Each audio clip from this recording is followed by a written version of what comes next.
Party policy से हटकर किसी रुकन का वोट कास्ट नहीं होगा। सुप्रीम कोर्ट ऑफ पाकिस्तान ने आर्टिकल 63A की तशरीह कर दी। मुनहरफ रुकन की नाअहली ताहयात होगी या नहीं, मामला पार्लियामेंट पर छोड़ दिया। आइंदा के लिए पॉलिसी गाइडलाइन का सवाल वापस। 5 रुकनी बेंच में शामिल जस्टिस जमाल खान मंदोखेल और जस्टिस मजहर आलम का इख्तलाफी नोट भी शामिल।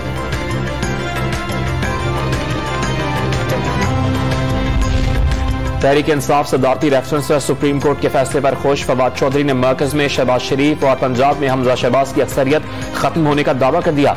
अदालती फैसले से इमरान खान के मौकिफ की जीत हुई, शहबाज गिल का रद्द अमल।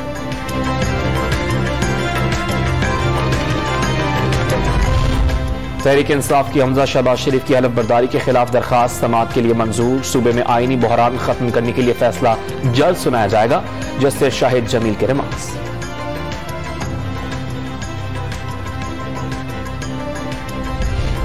लीगी रहनुमा अताउल्लाह तारड़ ने हमजा शहबाज की हुकूमत बरकरार रहने की उम्मीद जाहिर कर दी।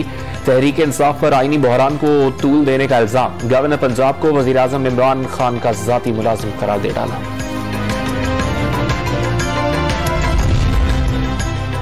हुकूमत का chairman NAB justice retired Javed Iqbal को मजीद तौसी न देने का फैसला। मुद्दत 2 जून को खत्म हो जाएगी। काबीना ने नैब तरमीम के लिए कमेटी भी बना दी। मौजूदा नैब लॉ को काला कानून करार दे दिया।